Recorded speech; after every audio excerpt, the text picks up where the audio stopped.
কারণে আপনার ফাঁসি কার্যকর হবে। ইমানদার মুসকে মুসকে হাসার বলে, আমার ফাঁসি হবে কিন্তু আমার মৃত্যু হবে না।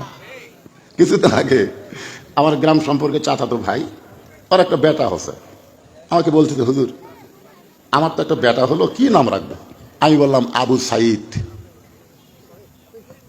যে বলছে আবু সাইদ, ওকে খুবই সুন্দর নাম হুজুর, আমার তো খেয়ালই ছিল না। বর্তমান ফ্যাসিস্ট সরকারকে উৎখাত করতে গিয়া আবু সাইদে প্রথম জীবন দিয়েছে। জোরে কোন কথা ঠিক কিনা? গত সপ্তাহে আমার খালাতো বোনের একটা মেয়ে হচ্ছে, ওর মা আমার মোবাইল করে বলতেছে, বাবা তোমার বোনের তো একটা মেয়ে হলো, কি নাম রাখবো? আমি বললাম হাসিনা। সেই কোসে হাসিনা, ওরে বাবা রে। খালা আমার উপর আলিম হইয়া এইরকম একটা জঘন্য নাম বললি কেন? ওরে বাবা, বর্তমানে কোন মেয়ের নাম হাসিনা তো দূরের কথা, 100 বছর কোন মেয়েদের নাম হাসিনা রাখবে না। ধরে কোন কথা কথা বলেন না, রাখবে কে ভাই? 100 বছর না, 1400 বছর আগে ইয়াজিদ দুনিয়া থেকে বিদায় হয়েছে। এখনো গোটা বাংলাদেশে ইয়াজিদ নামের কোন মানুষ পাওয়া যায় না। ধরে এখন কথা ঠিক কিনা? আমার মনে হয় হাসিনার অবস্থাও তাই।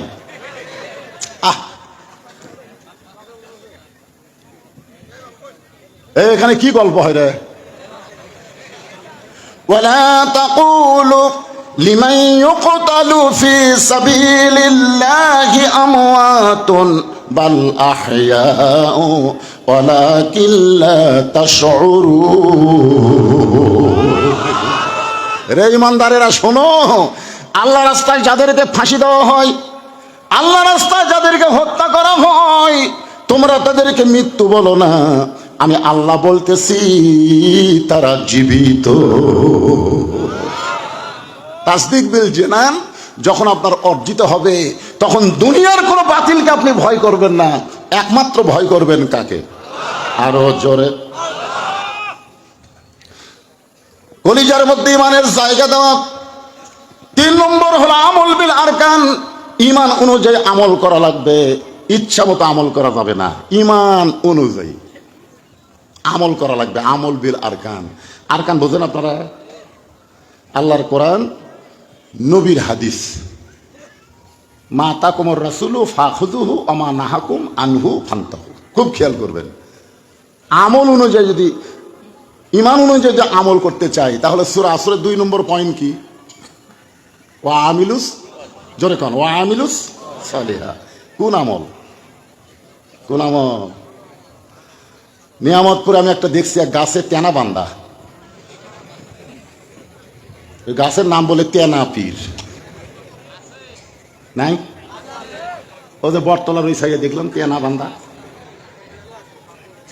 আপনারা বলেন তো, যে গাছের ডালে তেনা বান্দা, এটা কি আমল?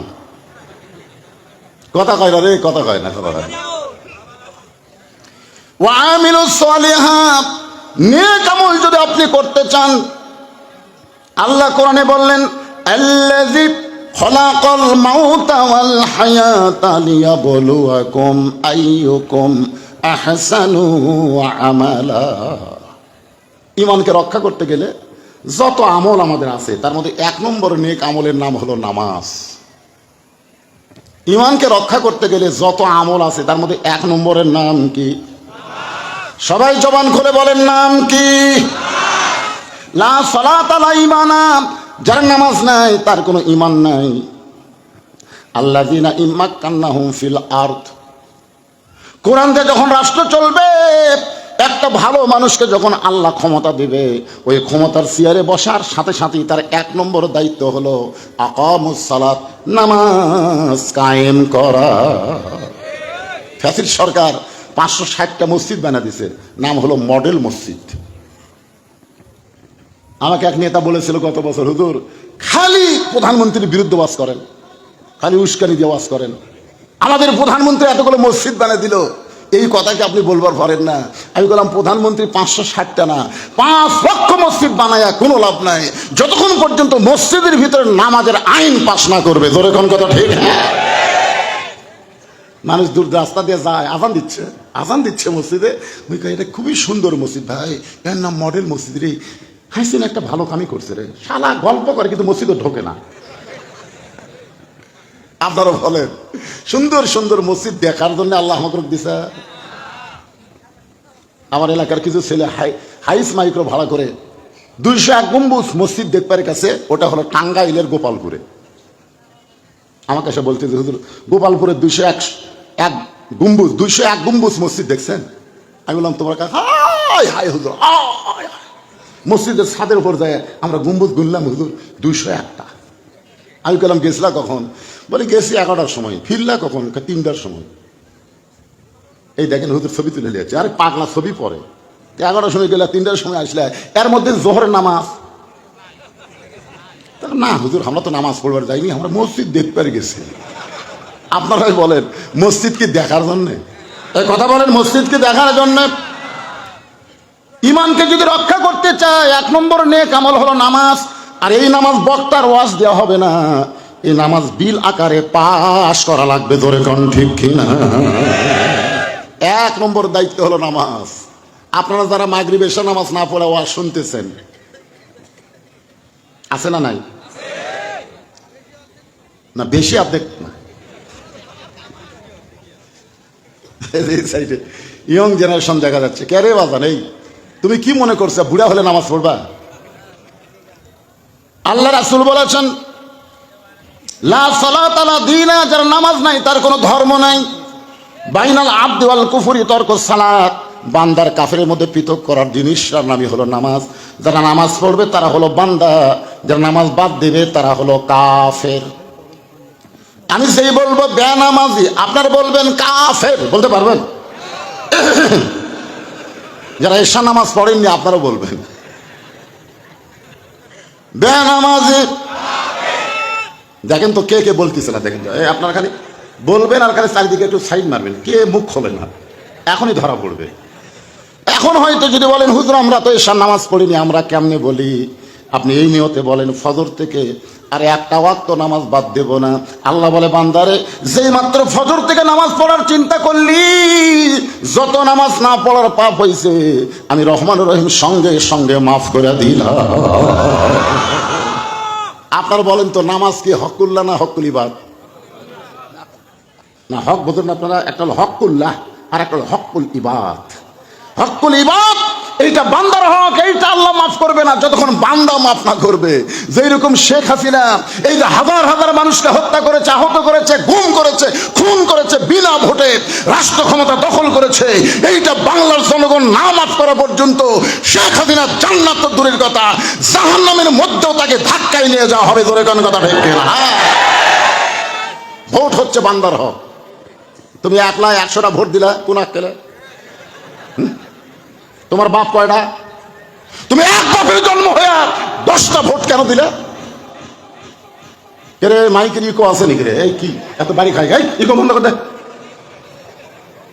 আমি বুড়া মানুষের অত ঢং ঢাঙ্গা লাগে না। আপনারা বলেন তো 1 ভোট একজনের, তুই একজন হয়ে 2 ভোট কেমনি দেওয়া? তুমি 10 ভোট কেমনে দাও? তোর বাপ কয়টা? নামাজ হচ্ছে হকুল্লাহ। যদি আপনি নামাজ না পড়ে তওবা করেন, বাকি জীবনে নামাজ না ছাড়েন, আল্লাহ সঙ্গে সঙ্গে আপনাকে মাফ করে দিবে। এই জন্য হকুল্লাহ আর হকুল ইবাদ এটা বোঝা লাগবে। বান্দার হক আর আল্লাহর হক।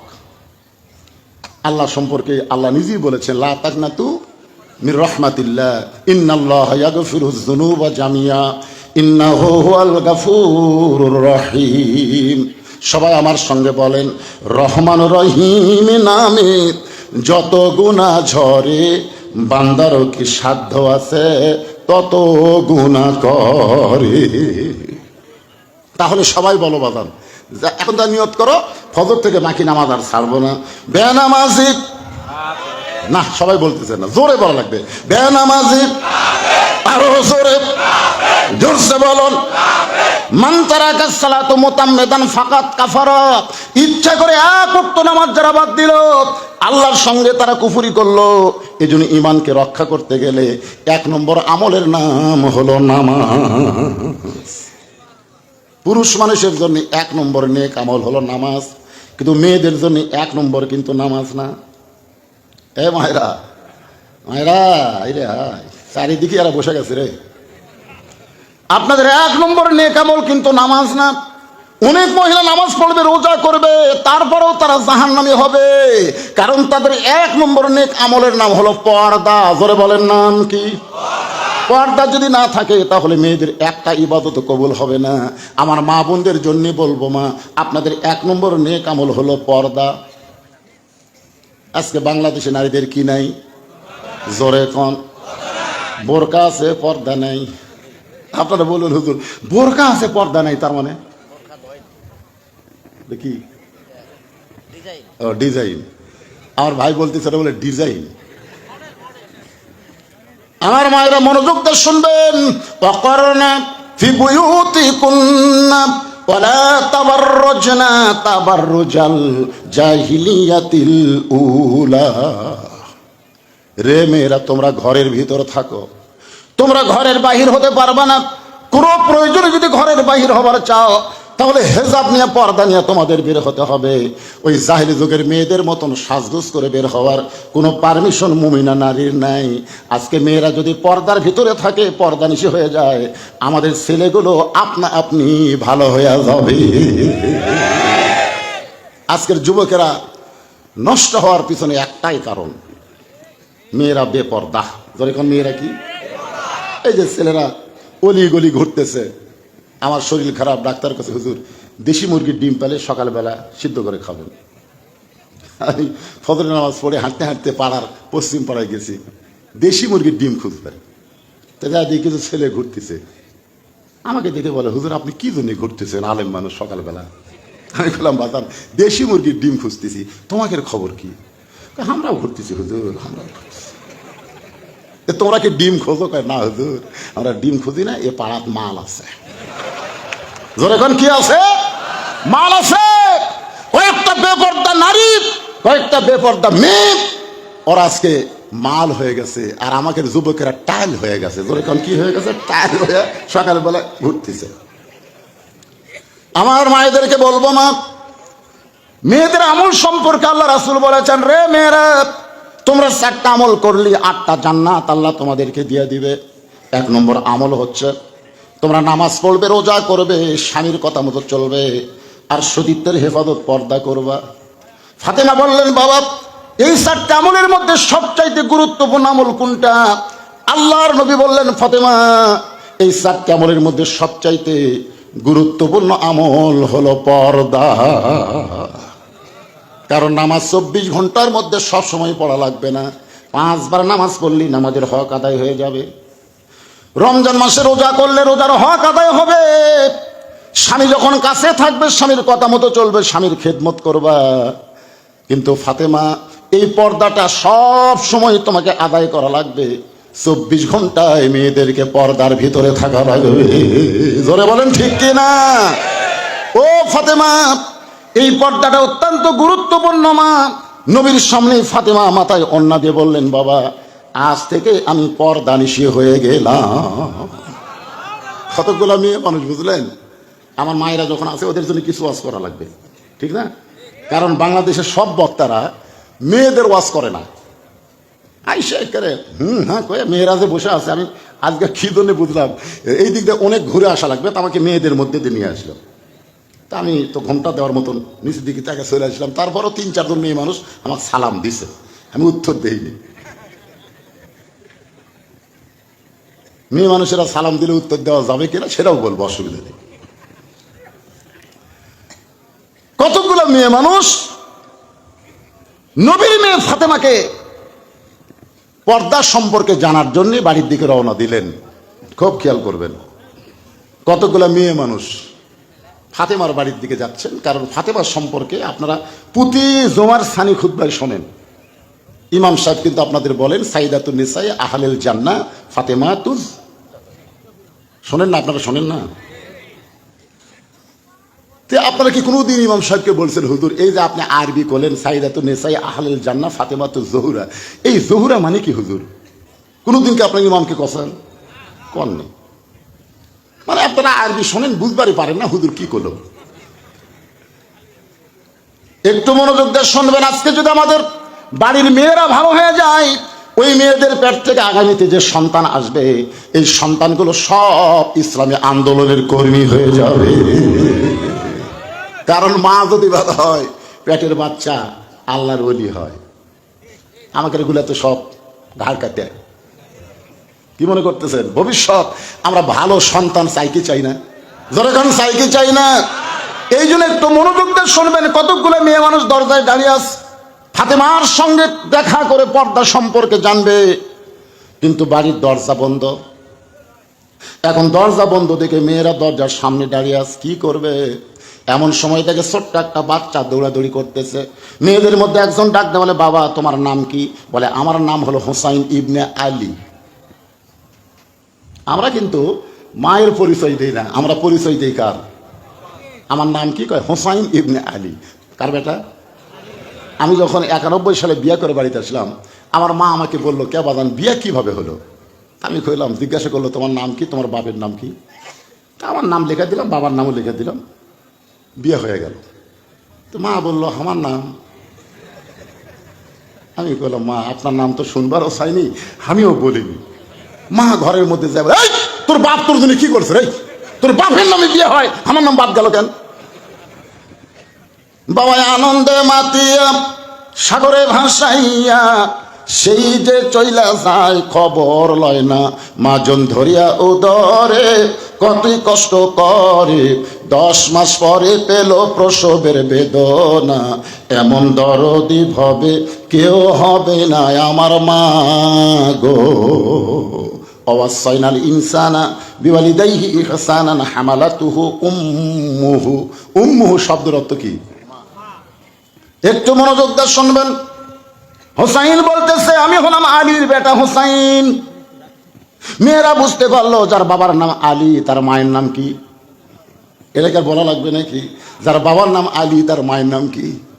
বলে, বাবা আমরা তোমার মায়ের সঙ্গে একটু দেখা করবার চাই। হোসেন বলতেছে, আপনাদের কোনো টেনশন নাই, আমি যাচ্ছি মায়ের কাছে। যেই বলছে তোমার মায়ের সঙ্গে একটু দেখা করবার চাই, তুমি তোমার মায়ের কাছে গিয়ে আমাদের জন্য একটু দরজা খোলার ব্যবস্থা করো। হোসেন এ কথা বলতেছে, আপনাদের কোনো টেনশন নাই, আমি যাচ্ছি। এই যাচ্ছি বলে মা কিন্তু সাধারণ কোনো ঘরে না, ফাতেমা থাকতো অন্দরমহলে। মেয়েদের জন্য একটা মহল থাকবে, যে মহলের নাম হলো অন্দরমহল। জোরে বলেন কি মহল? যেই মহলে পাইকারি হারে পরপুরুষ ঢুকতে পারবে না। ইমাম গাজ্জালি বললেন, অন্দরমহল মানে কবর। ছাত্ররা বলে, হুজুর অন্দরমহল মানে কবর, বুঝাই দেন। বললেন, একটা মেয়ে মানুষ মারা গেলে মেয়ের লাশ ধরে যারা কবরে নামাবার পারবে না, তারা অন্দরমহলে ঢুকতে পারবে না। আপনারা বলেন তো, কোনো মেয়ে মানুষ মারা গেলে কারা কারা মেয়ের লাশ ধরে কবরে নামাবার পারে? কোন? আচ্ছা, শালি যদি মরে আর দুলা ভাই যদি লাশ ধরবার চাই, আপনার ধরবার দিবেন? দিবেন? মৌলবি লাগবে ওটি? সমস্ত লোক বলবে হারাম। শালির লাশ স্পর্শ করা দুলা ভাইয়ের জন্য হারাম। দুলা ভাই সাইডে যা মুসকি মুসকি হাসে। একজন বলে, হাসো কেন? বলে, এই শালি 500 টাকা নেওয়ার জন্য আমার হাত এত দূরে চাপা ধরছিল হুজুর, আমি টাকা না দেওয়া পর্যন্ত হাত ছাড়েনি। কতদিন শালিক ধরলাম, শালি আমাকে ধরলো, আর আজকে মরা গেল আর হারাম হলো। তখন সাইড থেকে একজন বলতেছে, বাংলাদেশে মরলেই হারাম, মরে গেলে হারাম আর বাঁচতে হালাল। কথা কর না কেন? মরলে হারাম, বাঁচতে হালাল। যেটা মরে গেলে হারাম, সেটা বাঁচতে কোনোদিন হালাল হতে পারে? হোসাইন তার মায়ের কাছে যাবে অন্দরমহলে। একটা ঘর বাড়ি দিয়ে যখন মায়ের ঘরের দরজায়, ওই ঘরের ভিতরে হযরত আলী আল্লাহর কোরআন তেলাওয়াত করতেছে। ইন্নামাল মুমিনুনা আল্লাযীনা ইযা যুকিরাল্লাহু ওয়াজিলাত কুলুবুহুম ওয়া ইযা তুলিয়াত আলাইহিম আয়াতুহু জাদাতুহুম ঈমানা ওয়া আলা রাব্বিহিম ইয়াতাওয়াক্কালুন। হযরত আলী কি করতেছে? কোরআন তেলাওয়াত করতেছে। ঢুকতেই ঘর, আর ফাতেমা আছে ভিতরের ঘর। হযরত আলী কোরআন তেলাওয়াত করতেছে, আর হোসাইন বাইরে থেকে দৌড়ে এসে মায়ের ঘরের দরজা। সঙ্গে সঙ্গে হযরত আলী কোরআন তেলাওয়াত বন্ধ করে, এই হোসাইন, এই বাইরে খেলাধুলা করা বাদ দিয়ে মায়ের ঘরের দরজা কেন? এখন চিন্তা করেন, আপনি যতই কোরআন পড়েন, যতই আল্লাহর ইবাদত করেন, আপনার সন্তানের দিকে খেয়াল রাখার দরকার আছে না নাই? আপনি সন্ধ্যার সময় গরু ছাগল গোয়াল ঘরে উঠলো কিনা আপনি দেখতেছেন লাইট দিয়ে, গরু ছাগল ঠিক আছে আলহামদুলিল্লাহ। আপনার বউ দেখতেছে হাঁস মুরগি ঘরাত উঠলো কিনা, কিন্তু আপনার আইডিয়া রাত 10টা বাজে এখন পর্যন্ত বাড়িতে আসলো না, আপনি খুঁজেছেন? কথা বল না কেন? আপনি হাঁস মুরগি খুঁজবার পারেন, আপনি গরু ছাগল দেখবার পারেন, কিন্তু আপনার ছেলে মেয়েকে আপনি খেয়াল করবেন না। স্কিন প্যান্ট পরে সকালে বের হয়ে গেছে, সন্ধ্যার সময় বাড়িতে আসলো, আপনি বাবা হিসাবে বলা দরকার ছিল এইটা পরে সকালে গেলি সন্ধ্যায় বাড়িতে আসলি, তুই কি পেশাব করিসনি? করছি তো আব্বা। কেমনি করলি? বলে আব্বা এটা পরে তো বসা যায় না, খাড়া হয়ে পেশাব করছি। এখন আপনার বলেন দাঁড়ায় পেশাব করা মানুষের চরিত্র না জানোয়ারের চরিত্র? তাহলে আপনার ছেলে কি মানুষ না জানোয়ার? এই জানোয়ার, পেশাব করে তুই পানি লিছিস, আর পেশাব করে পানি নিলেও লাভ নাই, কারণ খাড়া হয়ে পেশাব করলে পেশাব তো নিংড়ে না। পানি খরচ করে যেই ভিতরে মাল ঢুকাছে টপ টপ করে পড়ে ওই এলাকা শেষ। এখন ওই এলাকা এমন ভাবে জার্ম পয়দা হলো, জীবাণু পয়দা হলো, আপনার ছেলে বিয়ার পরে বউ ভাত খাবি। আপনি তো সেই রকম পরিমণি দেখে বিয়ে করাচ্ছেন, কিন্তু আপনার ছেলের মালটা দেখছেন? মেয়েটার ভাত খাবে কিনা খেয়াল করে দেখছেন আপনি? আপনার মেয়ের দিকে আপনি খেয়াল করবেন, ছেলের দিকে খেয়াল করবেন। কু আনফুসাকুম ওয়া আহলিকুম নার, জাহান্নামের আগুন থেকে যদি বাঁচতে চাও, তুমি বাবা একলা বাঁচলে হবে না, তোমার আওলাদকে নিয়ে বাঁচতে হবে। জোরে কোন কথা ঠিক কি না? দেখেন কোরআন শরীফ পড়তেছে, তারপরেও ফেরা হোসাইন এই বেড়া খেলাধুলা করতেছিলি, খেলাধুলা বাদ দিয়ে তোর মায়ের ঘরের দরজা। বলে আব্বু কতগুলো মেয়ে মানুষ আমার মায়ের সঙ্গে দেখা করবার চায়, তা আমার মা মেয়েদের সঙ্গে দেখা করবে কিনা এটা জানার জন্য আমি মায়ের কাছে যাচ্ছি। আলী বললেন তোমার বয়স কত? হোসেন বলতেছে আমার বয়স তা আপনি ভালো জানেন, জানি বলেই তো তোর থামাছি, জানি বলেই তোরা থামাইছি পাগল। এই বয়সে যখন তখন তুমি তোমার মায়ের ঘরে ঢুকতে পারবা না, তোমার মায়ের ঘরে ঢুকতে গেলে তোমার মায়ের অনুমতি নিয়ে তোমার ঢোকা লাগবে। তার মানে কি বোঝা গেল ইসলাম? যে তুমি যখন ছেলে বড় হবে যখন তখন মায়ের ঘরে ঢুকতে পারবা না, তুমি যখন মেয়ে বড় হবে যখন তখন বাবা হয়ে যাও মেয়ের ঘরে ঢুকতে পারবা না।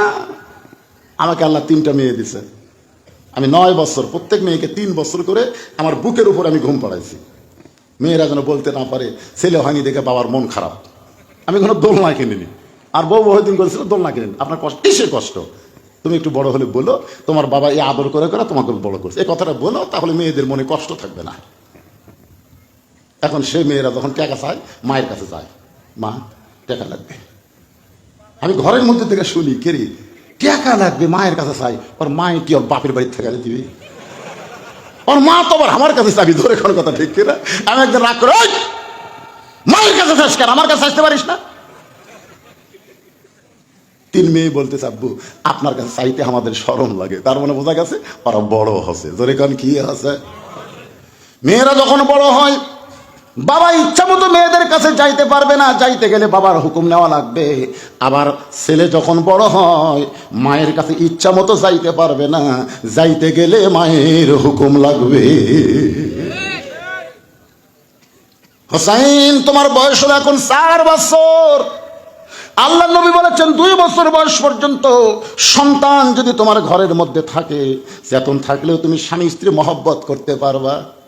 কারণ সন্তান দেখতে পারবে কিন্তু বুঝবার পারবে না। 2 বছর যখনই পার হয়ে যাবে 25 মাস পড়বে, আর সন্তানের সামনে তোমার হালাল বউকেও তুমি আদর করতে পারবা না। 25 মাস ছেলের বয়স, মন চাচ্ছে আগে দেখা লাগবে চেতন আছে না ঘুম আছে। এখনকার ছেলে মেয়েরা আবার চেতন থেকেও ঘুমের ভান করে, ওরে কোন ঠিক কিনা? এই জন্যই এক কথা আর দাদির কাছে দিয়ে আসবেন, না হয় 10টা চকলেট কেনা দেবেন ওই ঘরে দেখা। মন চাইলেই পারবেন না। নিজের 2 বছরের বেশি সন্তানের সামনে হালাল বউকে যদি আমি আদর করতে না পারি, রাস্তাঘাট পথে রমনা পার্কে, এমনকি ওই যে আপনাদের জলিল পার্কে যে হারে খোলা ময়দানে কাম সারতেছে, আপনারা বলেন তো আল্লাহর কোরআনের আইন যখন চালু হবে এইগুলো চলতে পারবে? পর্দার আইন আল্লাহ চালু করে দিবেন, আল্লাহর কোরআনের পর্দার আইন তখন বাংলাদেশে চালু হবে। আলী বলতেছেন, হোসাইন এখন তোমার বয়স হলো 4 বছর, যখন তখন তোমার মায়ের ঘরে ঢুকতে পারবে না, তোমার মায়ের ঘরে ঢুকতে তোমার অনুমতি লাগবে, বরং আমার কাছে চলে আসো। বাবা যেই ডাকছে হোসাইনকে, হোসাইন হযরত আলীর কাছে যেই মাত্র আইছে, হযরত আলী সঙ্গে সঙ্গে আল্লাহর কোরআন হোসাইনের দিকে দেখে বললেন, বাজান কোরআনটা ধরো।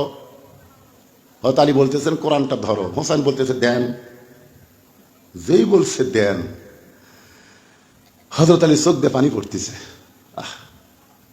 প্রথম সেজদা 3 বার সুবহান রাব্বিয়াল আলা, পরের সেজদায় 100 বার সুবহান রাব্বিয়াল আলা হয়, কিন্তু নবী মাথা তোলে না।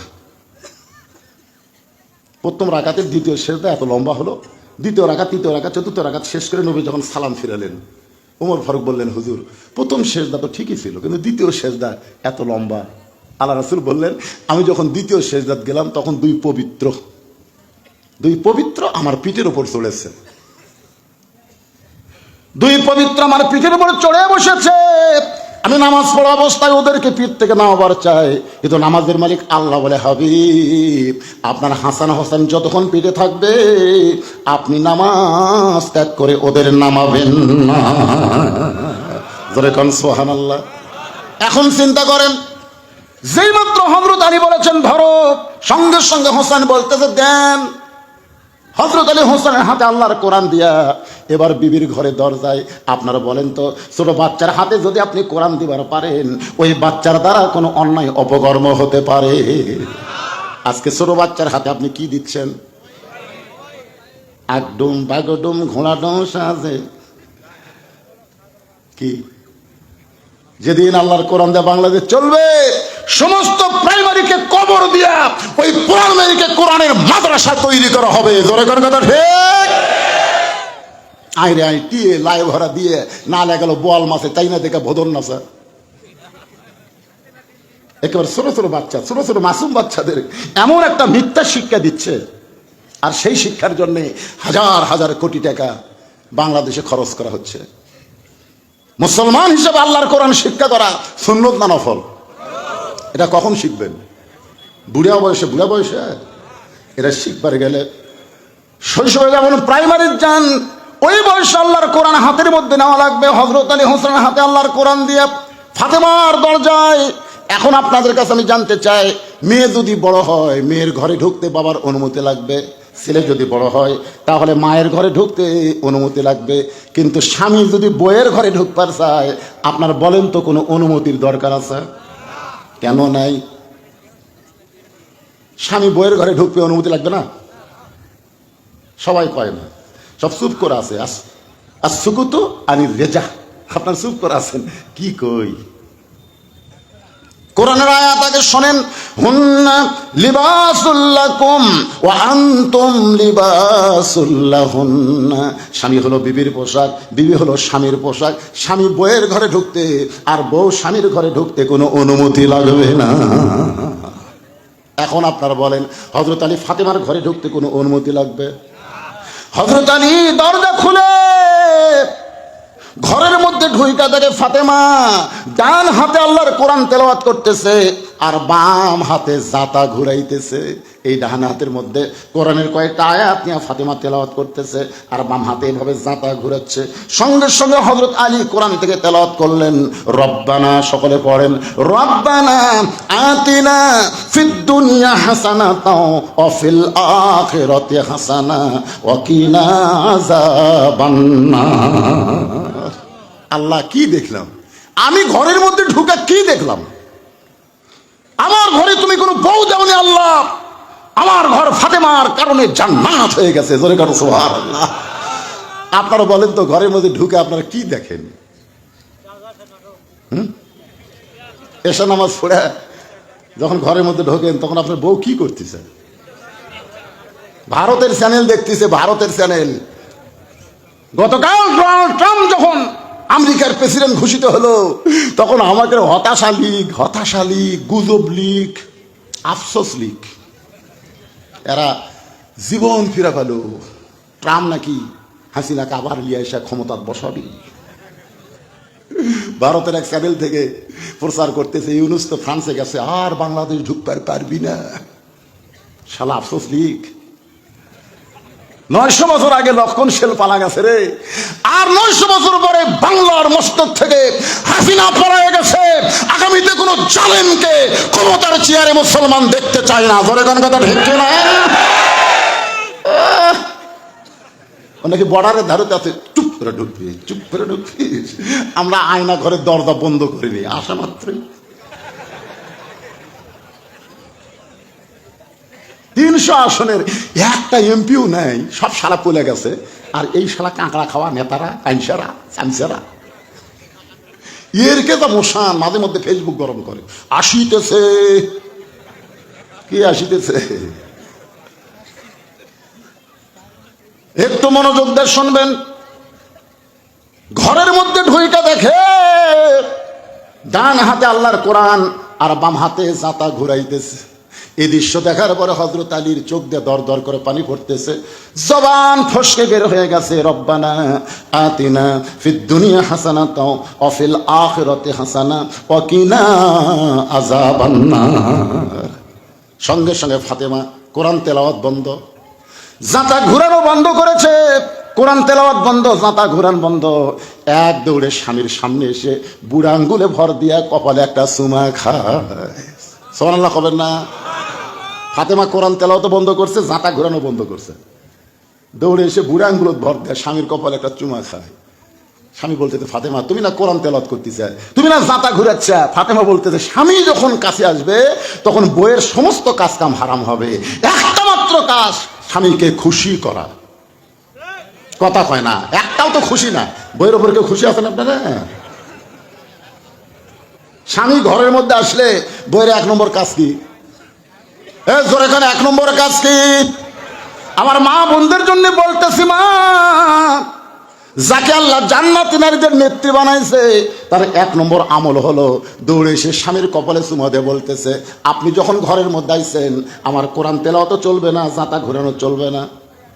আল্লাহর পরে কাউকে যদি সেজদা দেওয়ার হুকুম থাকতো, রাসূল বলেছেন প্রত্যেকটা বউকে বলতাম তোমার স্বামীর পায়ে সেজদা করো। আপনি তো কোরআন শরীফ পড়তেছিলেন, সে কোরআন পড়া বাদ দিয়া এই অসময়ে ঘরের মধ্যে ঢুকলেন কেন? আলী বলতেছেন তোমার হোসাইন ঢুকবার চাইছিল, তার হাতে আল্লাহর কোরআন শরীফ দিয়া আমি ঘরের মধ্যে ঢুকলাম।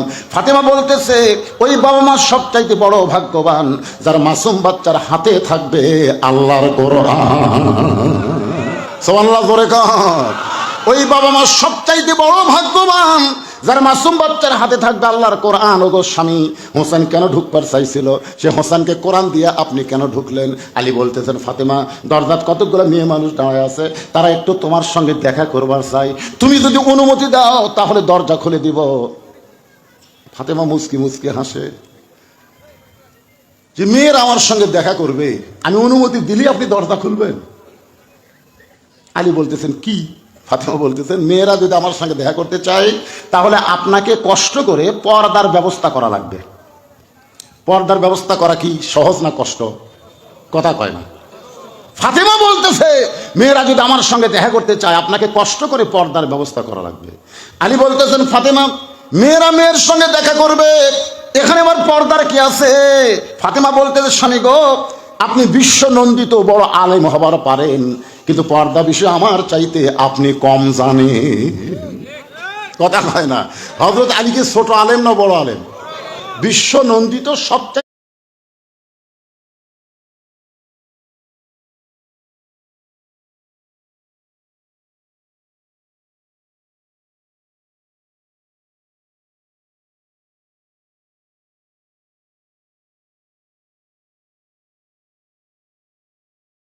আপনি বড় আলেম হতে পারেন, কিন্তু পর্দা বিষয় আমার চাইতে আপনি কম জানেন।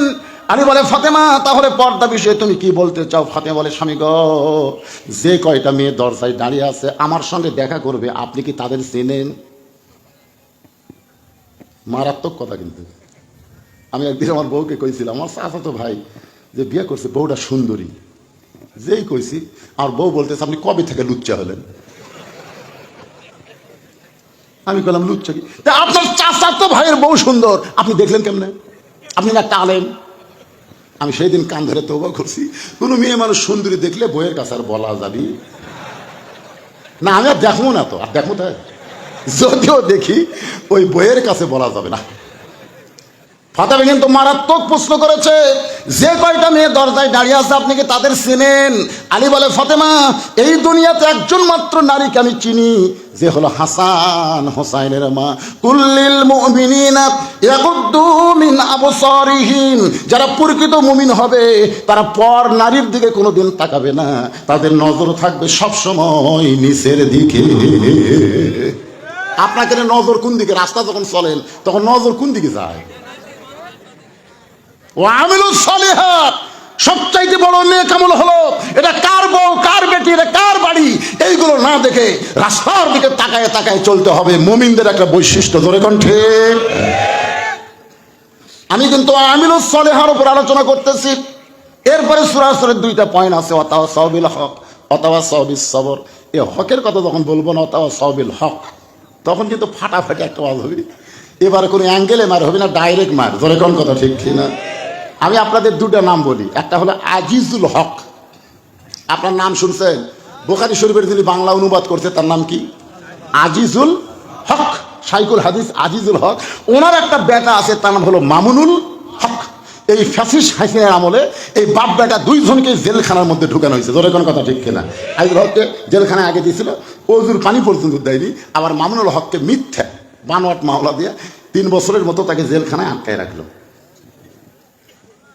ওয়াতাওয়াসাউ বিল হকের উপর যখন কথা আসবে 3 নম্বর পয়েন্টে, তখন এই হক জিনিসটা আজকে আমি আপনাদের সামনে ক্লিয়ার করে শোনাবো।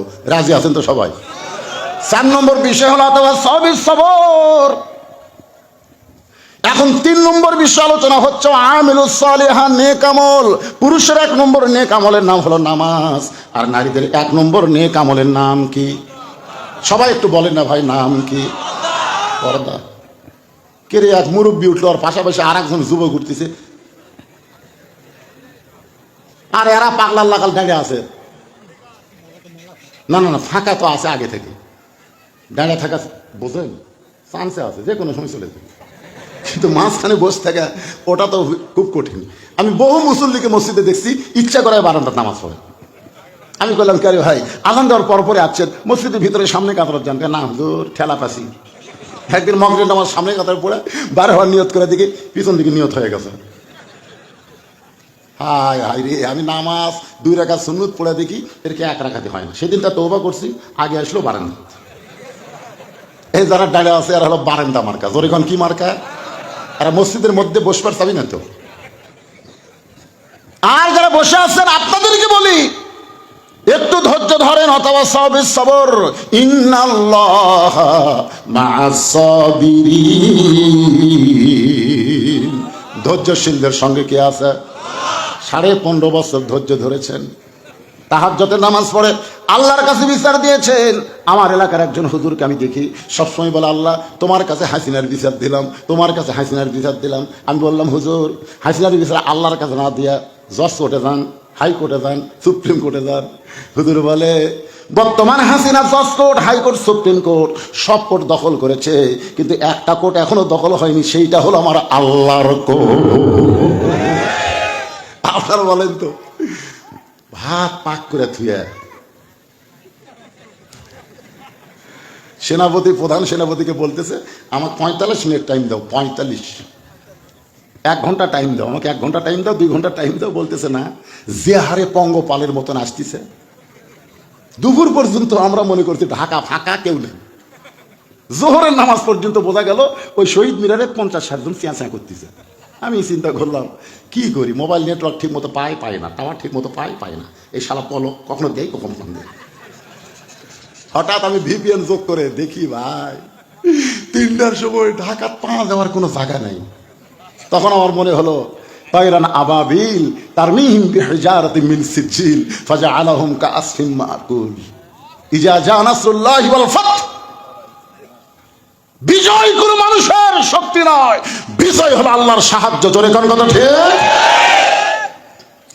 দেখেন, স্বরাষ্ট্রমন্ত্রীর কাছে আইলি বলতেছে, স্যার কি বলবো, আপনি তো খালি বলেন গুলি কর গুলি কর গুলি কর, কিন্তু লাভ তো হচ্ছে না।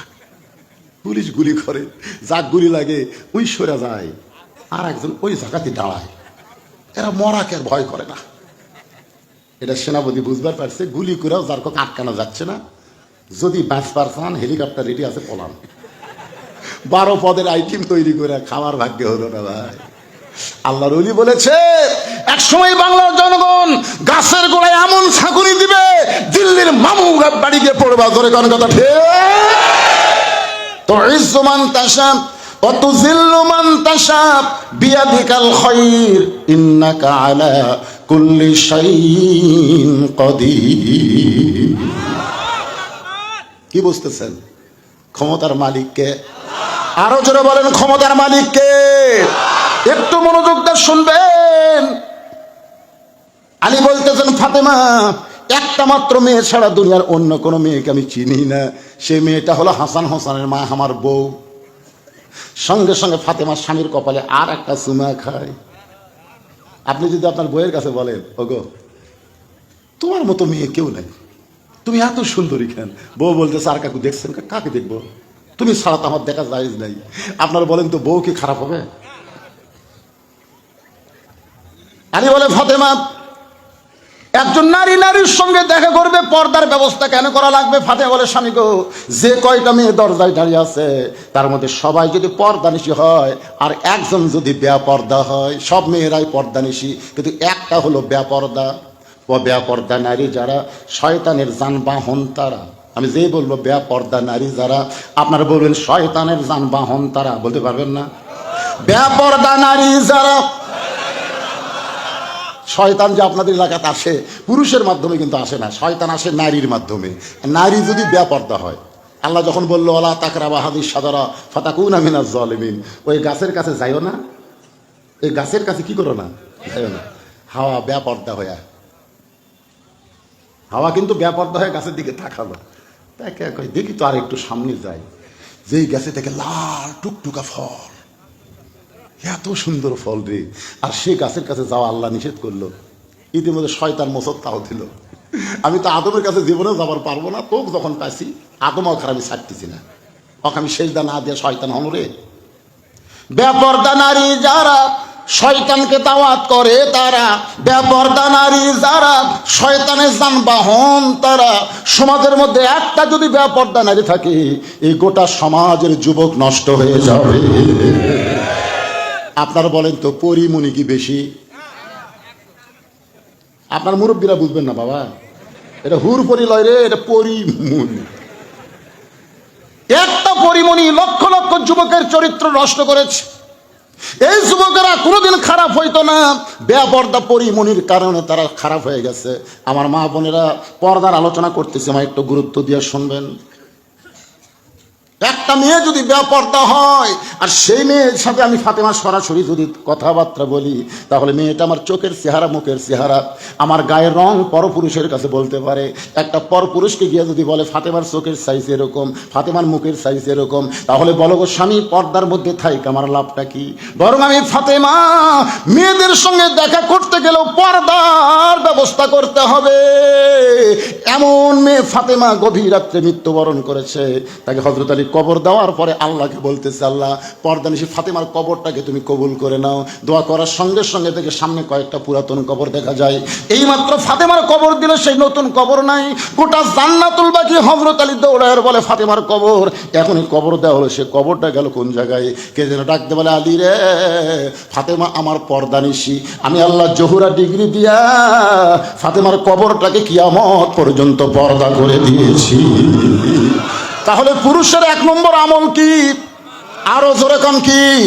আর মেয়েদের 1 নম্বর আমল কি? ওয়াআমিলুস সলিহাতি ওয়া তাওয়াসাউ বিল হক। ঈমানের ওয়াজ করছি, আমলের ওয়াজ করছি, এখন হকের উপর ওয়াজ হবে। শুনবেন না? হাজার হাজার মানুষ মসজিদের ভিতরে নামাজ পড়তেছে একজন ইমামের নেতৃত্বে, হাজার হাজার মানুষ মসজিদের ভিতরে নামাজ পড়তেছে একজন ইমামের নেতৃত্বে। নেতা কয়জন? আরো জোরে কন, একজন। আপনারা বলেন তো ইমামের আগে কেউ নিয়ত বানছে? ইমামের আগে কেউ রুকুত গেছে? ইমামের আগে কেউ সেজদাত গেছে? ইমাম সেজদা থেকে মাথা তুললে মুসল্লি ভাবতেছে 2 সেজদা 1 সেজদা বানাবো, এরকম দেখছেন? হাজার হাজার মানুষ মসজিদের মধ্যে নামাজ পড়তেছে একজন ইমামের নেতৃত্বে। সেই ইমামের নাম হলো ফজল ইবনে আব্বাস। নামটা খেয়াল রাখবেন, ইমামের নাম হলো ফজল ইবনে আব্বাস। নাম কি? হ্যাঁ, খেয়াল করবেন। আমাদের ইমাম হলো আবু হানিফা রহমতুল্লাহ আলাইহি, আছে না নাই? ইমাম আজম আবু হানিফা রহমতুল্লাহ আলাইহি। আর বাংলাদেশের কোরআনের পাখি হলো আল্লামা সাইদি রহমতুল্লাহ আলাইহি। এগুলোর জীবনের সাথে কিন্তু মোটামুটি একটা মিল আছে। আবু হানিফা রহমতুল্লাহ আলাইহিকে সবচেয়ে বড় বিচারকের পদ দিবার চাইছিল, কিন্তু উনি সেই পদটা নেননি, যার কারণে তাকে জেলখানায় বন্দি করলো।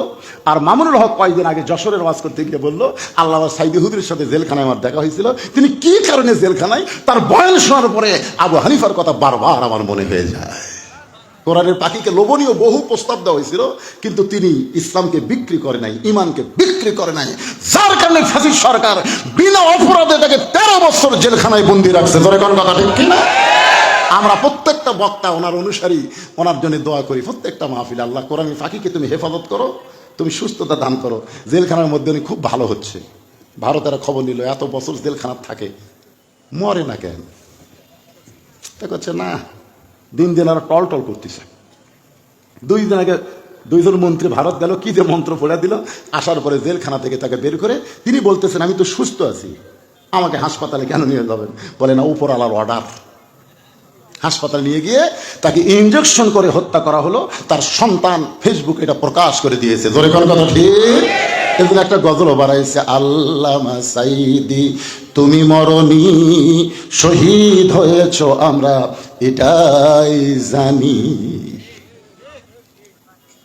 আলেমটার নাম হলো ফজল ইবনে আব্বাস, নামাজটার নাম হলো জোহরের নামাজ। জোরে বলেন, কোন নামাজ? ইমাম যখন নামাজ পড়াইতেছেন, হাজার হাজার মানুষ যখন নামাজ পড়তেছে, এমন সময় বাহির থেকে এক পাগলা বলতেছে, ইমাম মসজিদে নাই রে, ইমাম মসজিদে নাই। ওয়াতাওয়াসাবিল হক। আমি কিন্তু হকের উপর ওয়াজ করতেছি, একটু মনোযোগ দিয়ে শুনবেন। চিন্তা করতেছেন, হুজুর কি দিয়ে কি বুঝাবেন? একটা পাগলা বলছে, ইমাম মসজিদে নাই রে, ইমাম মসজিদে নাই। সমস্ত মুসল্লি হাত এরকম বাঁধা অবস্থায় চোখ টিরা করে দেখছে। আপনারা বলেন তো, পাগলা কি ভিতরে না বাইরে? আর মুসল্লিরা বাহিরে না ভিতরে? তাহলে বাহিরের একটা পাগলা বলতেছে ইমাম মসজিদে নাই, তোমার চোখ টেরা করে দেখতেছো কেন? ইমাম সামনে না গেলে তো তোমরা নামাজের নিয়তি করোনি। জোরে কোন কথা ঠিক কিনা? আর একটা পাগলা কি কয় সেইটা শোনার পরে তোমরা এরকম আসামের মতো হাত বেঁধে আবার চোখ টেরা করলে। আজকে আমরা আলেমেরা কোরআনের তাফসীর মাহফিলে কোরআনের তাফসীর করি, আর একজন জালেম এসে মুখের সামনে থেকে মাইক টান দেয়। জোরে কোন কথা ঠিক কথা বলে। আর আপনারা খালি সামনে থেকে দেখেন, যা হোক হুজুর উপদেয় হয়ে যায়। খামাখের কি চিন্তা করে দেখেন। ফজল ইবনে আব্বাস নামাজ শেষ করলেন। নামাজ শেষ করার পরে মুসল্লি বাইরে এসে থেকে পাগলা ঘুরতেছে। কে রে পাগলা, এই তুই নিজেও নামাজ পড়বি না, আমাকেও নামাজ পড়বার দিবি না? পাগল বলতেছে, ভাই আমি তো তোমাকে বিরুদ্ধে বলিনি ভাই, আমি কি বলছি মুসল্লি মসজিদে নাই? এ কথা বলছি আমি, বলছি ইমাম মসজিদে নাই। তো তোমরা খেপো কেন? আমি তো তোমাদের বিরুদ্ধে বলিনি, আমি ইমামের বিরুদ্ধে বলেছি। মুসলিমরা বলতে, ঠিকই তো তাই রে, এই তো আমাদের বিরুদ্ধে করে। আজকে আলেমদেরকে ধরে ধরে জেলখানা দিয়ে যাবে, ইমামদেরকে ধরে জেলখানা দিয়ে যাবে, আর মুসলিমরা বলবে আমাকে তো ধরতেছে না রে। খুব মনোযোগ দিয়ে শুনবেন। সমস্ত মুসল্লি বলতেছে, এই পাগলা তো আমাদের বিরুদ্ধে বলে নাই, পাগলা তো ইমামের বিরুদ্ধে বলেছে। খামাকা পাগলার সঙ্গে গন্ডগোল করা লাভ কি? চলো যাই। এমন সময় কতগুলো মুসল্লি বলতেছে, ইমামের বিরুদ্ধে বললি হামাকের বিরুদ্ধে বলা, ঠিক কিনা বলেন? এমন সময় ফজল ইবনে আব্বাস মসজিদ থেকে বের হচ্ছেন। এক মুসল্লি বলছে, হুজুর এ পাগলা কইছে ইমাম মসজিদে নেই, আমরা চোখ টেরা করে দেখছি, তখন আপনি সামনে ছিলেন। আমরা হাজার হাজার মুসল্লি সাক্ষী দিচ্ছি, এই পাগলা যা বলেছে ভুল বলেছে। আপনি যে মসজিদে ছিলেন এটা আমরা চোখ টেরা করে দেখছি তো। আর এই পাগলা কছে ইমাম মসজিদে নাই। আপনার মাধ্যমে আমরা পাগলের বিচার চাই। সমস্ত মুসল্লি হলো সাক্ষী, আর ইমাম হলো বিচারক, পাগল হলো আসামি। ফজল ইবনে আব্বাস বলতেছে, রে পাগল, আজকে সমস্ত মুসল্লি সাক্ষী দিচ্ছে আমি মসজিদের মধ্যে ছিলাম আর তুই বলছিস আমি মসজিদে নাই, এখন তোকে আসামি বানায় বিচার করা লাগবে। সঙ্গে সঙ্গে পাগল বলতেছে, ইন্নাল্লাহা ইয়ামুরুকুম আন তুআদ্দুল আমানাতি ইলা আহলিহা ওয়া ইযা হাকামতুম বাইনান নাস আন তাহকুমু বিল আদল। এই মুসলিরা আসল বিচারক চিনে না, এই কারণে তোমাকে বিচারক বানাচ্ছে। যে তুমি ফজল ইবনে আব্বাস তো জানো আসল বিচারককে, যখন আসল বিচারককে বাংলার জনগণ জানে না। নকল বিচারকের কাছে বিচার চায়, কিন্তু আসল বিচারক হলেন আল্লাহ। এত বছর পরে হাসিনার বিচার করে দেখায় দিছে আল্লাহ ধরে ধরে ধরে না, আবার ধরলেও কিন্তু সরে না। কই না আল্লাহ ধরে না রে, আল্লাহ ধরে না, এত কিছু করতেছে রে, হাসিনা কিছু কয় না রে। মুসা আলাইহিস সালাম বলে, আল্লাহ ফেরাউনকে তোমার কলেমার দাওয়াত দিবে এলেন, আর ফেরাউন যে হারে আমাকে ধাবলায়, আল্লাহ আমি আর কত দৌড়াবো। আল্লাহকে জাগা মতো যা পাগলা, জাগা মতো যা, ধরা হবি যা। দৌড়াইতে দৌড়াইতে সামনে হলো সাগর। ফেরাউনকে আর দৌড়াবো না, তিন দিকে আমরা লাঠি সোটা নিয়ে দাঁড়াই আছি, এখন পলাবি কোন দিক দিয়ে? মুসা কয়, আল্লাহ আর তো আমার যাওয়ার জায়গা নাই, এখন তো আর দৌড়ানোরও জায়গা নাই। আল্লাহ বলতেছে, বাড়ি মার, 12 মার। লাঠির বাড়ি মারছে, 12 লাইন রাস্তা হয়ে গেছে। ফেরাউন কয়, ধর। আল্লাহ কয়, ফেরাউন এতক্ষণ ভালোই দৌড়ালি, এখন রাস্তা পেয়ে তুইও যাবো, যা। যেই গেছে ভাই, পানি আগের মতো হয়ে গেছে, দৌড়াবো না। হাসিনার অবস্থাও তাই, খেলা আলেমদেরকে ধাবলায়, ধরে কোন কথা কন না কেন? একটু মনোযোগ দিয়ে শুনবেন। পাগল বলতেছে ওরা বিচারক চিনে না বলে তোমার কাছে বিচার চাইছে, কিন্তু তুমি একজন আলেম, তুমি তো জানো আসল বিচারককে। বিচার করতে হবে আল্লাহর আইন দিয়ে, মানুষের তৈরি আইন দিয়ে বিচার করলে চলবে না। সঙ্গে সঙ্গে ফজল ইবনে আব্বাস আল্লাহর দিকে খেয়াল করে বলতেছে, রে মুসল্লিরা, পাগল যা বলেছে ঠিক বলেছে, পাগল যা বলেছে ঠিক বলেছে। সমস্ত মুসল্লি বলতেছে, পাগল কেমনে ঠিক?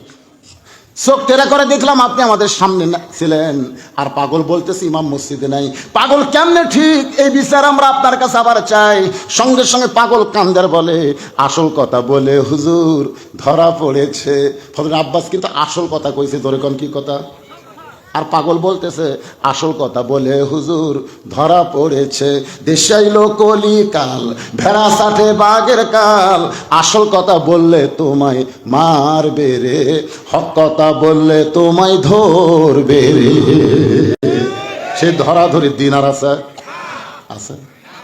আমি সেদিন পীরগঞ্জে ওয়াজ করতেছিলাম দিনের বেলায়। বিএনপির এক নেতা এবার এমপি ইলেকশন করবে, ধানের শীষরা, ও আমারে কইল, হুজুর যত হুজুর আসে আমরা টাকা দিয়ে আসি, কিন্তু হুজুরা খালি জামাতের ক্যানভাস করে, টাকা দেই আমরা, আর জামাতের ক্যানভাস করা যায় হুজুর। আমরা তো সামনে আর কোনো মাহফিল করবার দিব না।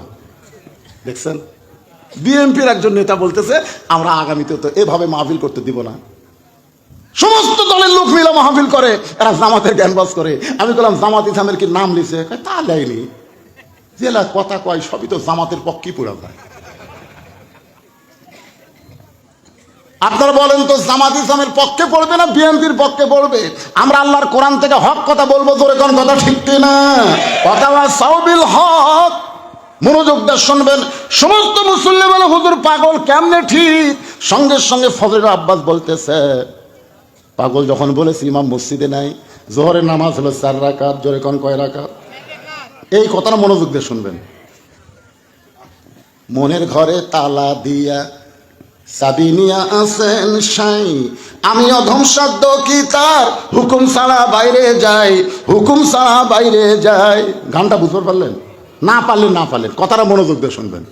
জোহরের ফরজ নামাজ কয় রাকাত? আরো জোরে। ফজল ইবনে আব্বাস বলতেছে, 1 রাকাত নামাজ আমি ছিলাম, 2 রাকাত নামাজে আমি ছিলাম, কিন্তু 3 রাকাত নামাজে আমার ভিতরে আমি ছিলাম না। ওই পাগল যখন বলেছে ইমাম নাই রে, ইমাম মসজিদে নাই, আমি আবার নামাজে ফিরে এসে আমি 3 রাকাত এবং 4 রাকাত নামাজ পড়া। এখন যদি বর্তমান বাংলাদেশের মুসলমানের চাল চরিত্র দেখার পরে বলি, উদখুলু ফিস সিলমি কাফা, আল্লাহ বলেছেন পুরাপুরি ইসলামের মধ্যে প্রবেশ করো, কিন্তু বর্তমানে বাংলাদেশের মুসলমান পুরাপুরি ইসলামের ভিতরে। তাহলে আমি কি বলবো? মুসলমান ইসলামে নাই রে, ইসলামে। ঈশ্বরদীর চাষতলে একজন হানফান করে দৌড়ে এসে গল্প করতেছে, ইসলামও নাই শান্তিও নাই, ইসলামও নাই শান্তিও নাই। তা আমি কাছে গিয়ে বললাম, ভাইজান ঠিকই বলছেন, ইসলাম না থাকলে শান্তি থাকবে না। বলে না হুজুর, এটা সেই ইসলাম না। আমি বললাম এটা কোন ইসলাম? বলে আমরা মুসলমান, আমাকে ইসলাম। ওই উত্তরপাড়া হিন্দুকে শান্তি কিলে বের হয়ে গেছে। এখন মুসলমানেরা খুঁজতেছে ইসলাম নাই, হিন্দুরা খুঁজতেছে শান্তি নাই। হিন্দুরা খুঁজতে খুঁজতে মুসলমান পাড়া যাচ্ছে, মুসলমান খুঁজতে খুঁজতে হিন্দু পাড়া গেছে। ইসলাম ইসলাম নাই। হিন্দুরা বলে শান্তি শান্তি নাই, ইসলামও নাই শান্তিও নাই। হিন্দু আর মুসলমান একত্রে বলতে থেকে রে ইসলাম শান্তি কোথায় গেল? তখন এক যুবক বলতেছে 14ই ফেব্রুয়ারি ভ্যালেন্টাইন ডে, ইসলাম আর শান্তি ভালোবাসা দিবসে উধাও হয়ে গেছে। এখন যদি বলি বাংলাদেশে ইসলাম আছে কিন্তু মুসলমান নাই, খুব খেয়াল করবেন। পুরাপুরি যদি ইসলামের মধ্যে না ঢোকেন তাহলে মুসলমান কেমনে হবেন? আল্লাহ হক কথা বলেছেন, ইয়া আইয়ুহাল্লাযীনা আমানুত্তাকুল্লাহা হাক্কা তুকাতিহি ওয়া লা তামুতুন্না ইল্লা ওয়া আনতুম মুসলিমুন। আতাসাবিল হকের উপর আমি কথা বলতেছি, আপনাকে বুঝতে কোনো সমস্যা হচ্ছে? হক পথে চলতে গেলে, হক পথে থাকতে গেলে নানা রকম বিপদ আপদ মুসিবত আসবে। দরকার হলে আবু সাইদের মতন বাতিলের সামনে হককে প্রসারিত করে জীবন দেওয়া লাগবে। ধরে কোন কথা ঠিক কিনা? আপনারা বলেন তো, আবু সাইদ মরার পরে ওর বাপ মায়ের খবর কি? ওর একটা ভাই ছিল, তার চাকরি হয়ে গেছে। দুটা বোন ছিল, তারও চাকরি ওই কারমাইকেল কলেজে হয়ে গেছে। আবু সাইদ বলতেছে, আবু সাইদ যখন জীবিত ছিল ওর বাপ বলতেছে, আমার আবু সাইদকে পাড়ার মানুষই খুব একটা চিনত না। কারমাইকেল কলেজে গিয়ে জানা গেল আবু সাইদ শান্ত শিষ্ট একটা ছাত্র ছিল। সে গোপনে গোপনে ইসলামী ছাত্র শিবিরের সাথী ছিল। ধরে গান সুবহানাল্লাহ। কিন্তু জীবন দেওয়ার পরে শুধু গোটা বাংলাদেশ নয়, ডক্টর ইউনূস ওই জাতির সঙ্গে গিয়া ভাষণ দেওয়ার সময় দুই হাত প্রসারিত করে আবু সাইদের জীবন দেওয়া দেখাইছে। ধরে কোন কথা ঠিক কিনা? জোরে বলেন, ঠিক কথা বলেন। ঘড়ি আমার কাছে আছে সময় মতো, অবশ্য আমি কথা সংক্ষিপ্ত করে ফেলবো ভাইজান। ওটা বসা করলে সূরা আসরের তাফসীর শোনা থেকে আপনারা বঞ্চিত হয়ে যাবেন। অথবা সাবিল হক, হক জিনিসটা বোঝা লাগবে। কুল জাল হক ওয়া যাহাকাল বাতিল ইন্নাল বাতিলা কানা যাহুকা। আপনারা বলেন তো, মামুনুল হককে যখন জেলখানা নিয়ে যাচ্ছিল, আপনারা দেখছেন? জেলখানা থেকে যখন আদালতে নিয়ে যাচ্ছে, দেখেননি? খবরে দেখেননি? সাইড থেকে মানুষের কি বলতে, আসসালামু আলাইকুম হুজুর, টেনশন করবেন না হুজুর, আল্লাহ আপনাকে মুক্ত করে দিবে। বলেনি? বলেনি? যেরকম বলেনি, বলেছে হুজুর আসসালামু আলাইকুম। মামুনুল হকের সাথে একটু হাত লাগাবার চাই, কিন্তু হাতের দিকে তাকিয়ে দেখেছে হ্যান্ডকাপ মারছে ভাই। আর এখন শালা করে যখন কোটত লিয়া যায়, এই ম্যানকে এক্সাম মারিছে ভাইজান, পরে হাত দা দেখে ওর একটা বিসি নেই। আর এই হাসান হক ইউনুসা মারিছে, ওরা দেখলে তো বলে এতগুলো হাজার হাজার পুলিশের মধ্যে ওই দৌড়ে দেখ কিভাবে লাগতে পারলো রে, একেবারে ছক্কা মারা দিছে। ধরে কোন কথা ঠিক। আর এই যে একটা যে কয়টা গ্লেয়া গেছে খালি ডিম মারে জুতা মারে, ডিম মারে জুতা মারে। আর আলেমদেরকে যখন জেলখানে নিয়ে গেছে একটা ডিম মারা দেখছেন? যে কয়টা যুদ্ধ অপরাধী জেলত নিয়ে গেছে ওটা যখন নিয়ে যায় কোনো ডিম মারা দেখছেন? এখান থেকে প্রমাণ হলো হক কথা, বাংলার মুসলমান আজ আলেমদেরকে ভালোবাসে, জালিমদেরকে ঘৃণা করে। ধরে কোন কথা ঠিক কিনা? অথবা সাহাবী সবর। সূরা আসরের 4 নম্বর বিষয় হলো ধৈর্য ধারণের শিক্ষা দেওয়া লাগবে। বিপদ আপদ মুসিবত যখন আসবে, আল্লাহ কোরআনে বলেছেন, ওয়ালা নাবলুওয়ান্নাকুম বিশাইয়্যিম মিনাল খাউফি ওয়াল জুই ওয়া নাকসিম মিনাল আমওয়ালি ওয়াল আনফুসি ওয়াস সামারাতি ওয়া বাশশিরিস সাবিরিন। কি মোনাজাত করে দেব? কেউ যে ওঠা বসা করে কেন? আচ্ছা, যে মেয়ের কোনোদিন বাচ্চা হয়নি, বিয়ার পরে প্রথম বাচ্চা হবে, ওই বাচ্চা হওয়ার খবর জানে? হয়তো খালি ধান্দা করছে আমার পায়ের তলে সন্তানের জান্নাত, মা হলে আমার পায়ের তলে সন্তানের জান্নাত। কে মা হওয়ার ঠেলা জানিস? প্রসব বেদনা যখন শুরু হয়ে গেছে, মেয়েটা মা হবে কিন্তু প্রসব বেদনার খবর তো জানে না। কলিজা থেকে যখন একে টান ধরেছে, এত ব্যথা, ব্যথার ছুটি বাহিরে এসে চিল্লাইতেছে, বিষ খাবো, গলার দড়ি দিব, মরে যাব, বিষ খাবো, গলার দড়ি দিব, মরে যাব। এই কথা যখন বারবার বলতেছে, দাদি নাই দৌড়ে এসে ধাক্কায় ধাক্কায় ঘরের মধ্যে তোলে, ওঠ ওঠ, ঘরের মধ্যে তুলে বালিশে শোয়াই দিয়ে বলে, অতাওয়া সব সবর, ধৈর্য ধর, কারণ মা হবার চাস, মা হওয়া এত সহজ না। মায়ের পায়ের তলে সন্তানের জান্নাত, জোরে গান ঠিক কিনা? ধৈর্য ধর, চিল্লা চিল্লি করিস না। কেন জীবন দিবি, কেন বিষ খাবি? তুই যে মা হবি, মা হতে গেলে একটু কষ্ট স্বীকার করাই লাগবে। বারবার বুঝানোর পরে ধৈর্য ধারণ করেছে। এদিকে ধাত্রী সন্তান টানতেছে, ও তো জীবন যায় যায় অবস্থা, দাঁতের উপর দাঁত দিয়ে ই করতেছে, আর পানির মধ্যে কাপড় চুবড়ায় কপালে দিয়ে বলে, একটু ধৈর্য ধর, একটু ধৈর্য ধর, এই কষ্টটা সবর কর। এক সময় বাচ্চা প্যা প্যা বলে কান্দে, কঠিন প্রসব বেদনায় মা বেহুশ হয়ে যায়। মা যখন বেহুশ হয়ে গেছে, সন্তানকে গোসল করায়া ওই দাদি নানি যখন নাতনির বুকের উপরে সন্তান দেয়, ওই সন্তানের পরশে মা হুঁশ ফিরে পায়। আস্তে করে ডান হাত দিয়ে টানে এনে বাচ্চারে চুমা খায়।